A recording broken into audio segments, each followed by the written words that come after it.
우리 한국이 언젠가는 그리고 가급적인 빨리 좀 더 성숙된 합의의 틀로 가야 된다. 저는 소통을 넘어서서 참여가 필요하다고 생각을 하고요. 지금 우리 청년들이 가장 한심하게 생각하는 게 척하는 거 있죠. 그게 중요한 게 아니라 정치는 정치로서, 어른은 어른으로서 역할을 좀 제대로 해달라. 우리가 트위터라든가 SNS로 쌓인 거를 가서 따라가려면 잠을 잘 못 자요. 이게 괴롭긴 한데 이런 것들이 문제가 되고 있고 이런 것들에 대해서 지금 화제가 되고 고민들을 하고 있구나. 과연 이번 대선에서 실제로 정치 교체나 정권 교체 이상의 어떤 권력 구조의 개편에 관련된 어떤 견해들이 좀 필요했다고 보시는지 한번 여쭙겠습니다.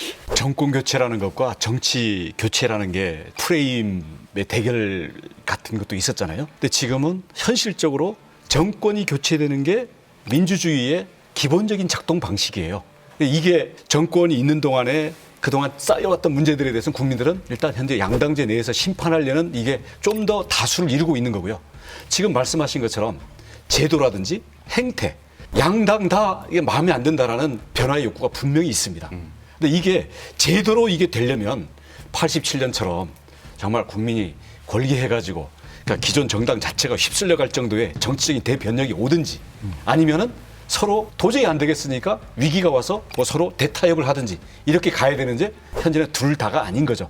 그럼 이럴 경우에는 주로 이런 정치 개혁이라는 정치 교체라는 말은 주로 정권 교체의 어떤 틈새를 파고들기 위한 또 하나의 그 명분으로 쓰이는 경우가 많거든요. 그러다 보니까 이번에 힘을 못 받았고, 자 이번에 만약에 이제 선거 결과가 나오게 되면 행태를 바꾸기 위한 이런 노력, 그래서 국민들에게 추가적인 지지층을 확보하기 위한 노력들은 아마 진행이 될 텐데 이게 결국은 제도적인 벽, 양당 정치의 어떤 그 정쟁 대결 때문에 또 한계에 부닥치겠죠. 그러다 보면 또 이제 내각제라든지 제도의 변화를 걸면서 어떤 정계 개편을 하려는 이런 자꾸 도구로 쓰이지 이게 진정한 변화의 서로의 합의의 신뢰 이런 것들이 안 돼 있기 때문에 저는 안 된다고 보거든요. 예, 그 비슷하시네. 그렇죠. 저는 여기 이제 의견 일치됐어요. 근본적인 문제의식과 우리 한국이 언젠가는 그리고 가급적인 빨리 좀 더 성숙된 합의의 틀로 가야 된다.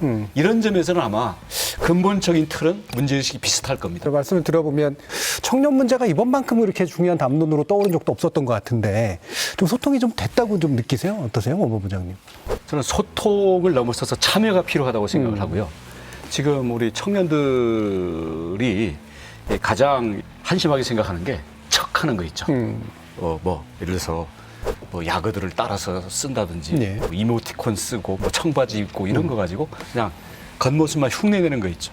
그게 중요한 게 아니라 정치는 정치로서, 어른은 어른으로서 역할을 좀 제대로 해달라. 그러니까 그런 점에서 저는 지금 우리 청년들의 목소리를 우리가 받아들이는 방법이 예를 들어서 제도화된 미디어도 있을 거고요.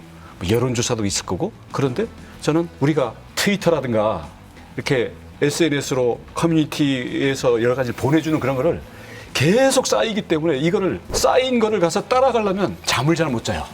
이게 괴롭긴 한데 그리고 날 것으로서의 이것을 봄으로써 저는 이런 것들이 문제가 되고 있고 이런 것들에 대해서 지금 화제가 되고 고민들을 하고 있구나. 그래서 이런 부분들을 저는 잘 받아들일 수 있다고 한다면 저는 틀에 박힌 여론조사나 이미 관제화된 언론보다도 훨씬 더 우리에게 생생한 민심의 목소리, 거기에 대해서 우리가 위해주는 척하는 게 아니라 청년들이 정당하고 공정하게 참여할 수 있는 그런 정치, 그런 사회 과정을 만드는 데 대해서 저는 책임감도 느끼고 있습니다. 그 청년들이 우리가 소통하고 여기에 대해서 그 시혜하고 가르쳐주는 거에 얽매이는 것이 아니라 지금 어떤 꼰대라는 규정, 우리가 구속받고 시의 대상이 아니다. 구속받는 시의 대상이 아니다. 이런 청년들의 목소리를 느끼기 때문에 저는 결론적으로는 같은 이야기입니다. 그래서 아까도 말씀하셨잖아요. 앞 세대보다 뒷 세대는 훨씬 더 발전된 인류다. 늘 신인류가 오는 거거든요. 그런 점에서 우리는 과거 내지는 우리가 이룬 것들에다가 그 다음 세대를 끼워 맞추려는 게 아니라 공간을 열어주는 역할 해야 된다고 생각합니다.